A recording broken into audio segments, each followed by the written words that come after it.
Well, hello and welcome to I Love Gay today. And we are down in Florida with Chris Shane today. How you doing, Chris? I am well. How are you? Very good. Just trying to stay safe and sane. It's crazy, I think, for all of us now, especially with it's Pride Month and there's been a lot of pent up energy and it seems like it's all starting to come out now. It's very, very true. I think the protests have given us a place to put our pride energy, but it's tough not to have the parades and the celebration side of it too.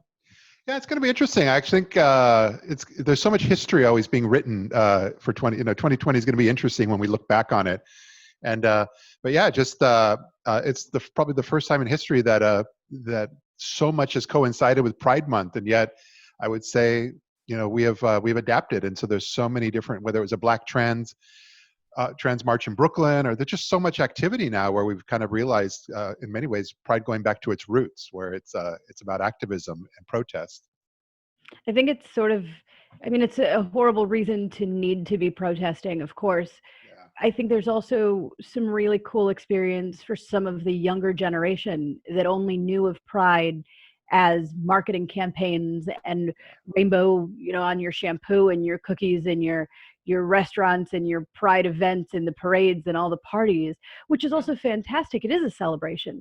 But this is really exactly getting back to those roots of where and why everything started. Yeah, no, you're absolutely right, and it's always interesting. I've being in the world of advertising, marketing, trying to help clients navigate all this.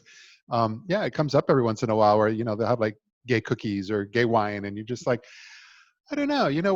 It's not that we're too sophisticated, just we're not dumb. We just know that, I'm going to choose my wine or my toothpaste or my cookies based upon what's actually really good and good, the best quality and what's best for me. But I say all that because I think a lot of that has gotten lost over the years where everybody's just been trying to cram as much as they could into Pride Month and what we would just saying that we're very brand loyal and what can we get the LGBT community to become loyal to. So in many ways, it's a very good Control Alt Delete, which was a geeky way of saying a reset.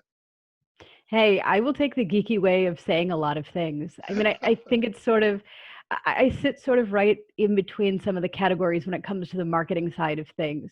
The very first days of June, when all the Pride items get rolled out, it Yeah. is very, very hard for me to not give all of my money to every rainbow thing ever because I just get so excited. And, when everything gets rolled out, I just want all the things. I want to buy every single thing that has a rainbow on it immediately. I I want hear to be you. like draped head to toe in rainbow. I want the rainbow toothpaste and the mouthwash bottles. I want all the things. But also, I think you're absolutely right. We are a little more savvy now and we recognize, oh, there's some marketing campaigns that aren't doing anything for us, but they're trying to get us to spend our money. And I love the companies that are becoming more upfront about not only do we have rainbows on our bottles, but also here's where our money is going. And here's how it's helping the community that we're marketing towards. It's interesting because with a lot of this, including what we were talking about earlier with the protests and activism, but you just did a recent interview, which we're going to make sure in the YouTube video version to link to, by the way, because it's a very good interview. But yeah, just tell us a little bit about that so that people kind of get a sense of what they could expect. Sure. So the interview came about because I just released a book called The Educator's Guide to LGBT plus inclusion, Yeah. which is really based on giving a sort of overview once over, if I could wave a magic wand and impart wisdom into the minds and the hearts of anyone who works in education or who's raising or helping to raise a child K through 12, which is about ages 4 to 19 in America. Yeah. And it led to this great interview where, yes, we talk about the book, but also we're in this really interesting time where for the first time we're seeing just how many people have shown up for a Black Trans Lives Matter Yeah. event. And we're seeing more conversation than ever about the intersectionality of what it means to be Black or brown or an immigrant, as well as being LGBT and also sometimes T. Yeah. And that's really given us, I think, more foundational knowledge as a nation that this isn't just a couple of people. This isn't just a character on a television show. These are actual humans who live in our community and who are not being safe, not because they're doing anything wrong, but because society around them hasn't been accepting and open. And we're learning, I think, as allies and activists, how to do better because we know better. And it's really hard to do better if you don't know. Yeah. But once you get new information, whether it's with the book or whether it's by paying attention to the protests going on, it becomes more realistic in somebody's own life to be able to do better. And that results in, I really think, a better world for all of us to live in, not just the people within the community we're fighting for at this time. I love that. Yeah, well said.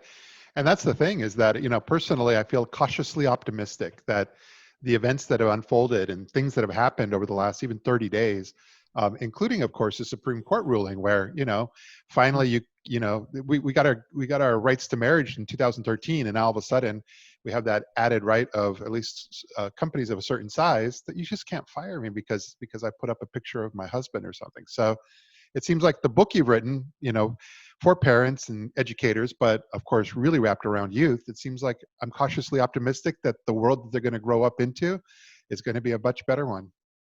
I really hope so. And I think it's a realistic thing to hope for. Yeah. We've spent a really long time with this idea in our heads of kind of maybe someday. And I think there is a lot of still maybe someday for a lot of aspects of humanity and of our society. But I also really look at the time of Marsha P. Johnson and Sylvia Rivera, and I think about where are we, as long as it has been, yes, but also the things they were hoping for and fighting for. Not only in some ways have we gotten some of those, but we've gotten maybe more than they could have imagined. Yeah. And it makes me really think about, what are the things now that we're fighting for? And what are the things we can't even dream will happen? I can't believe that they would have thought there would be gay and trans characters on network television shows. Mm-hmm. And there would be Emmy award winners, and there would be, sports hero award winners. Yeah. And that's where we're living.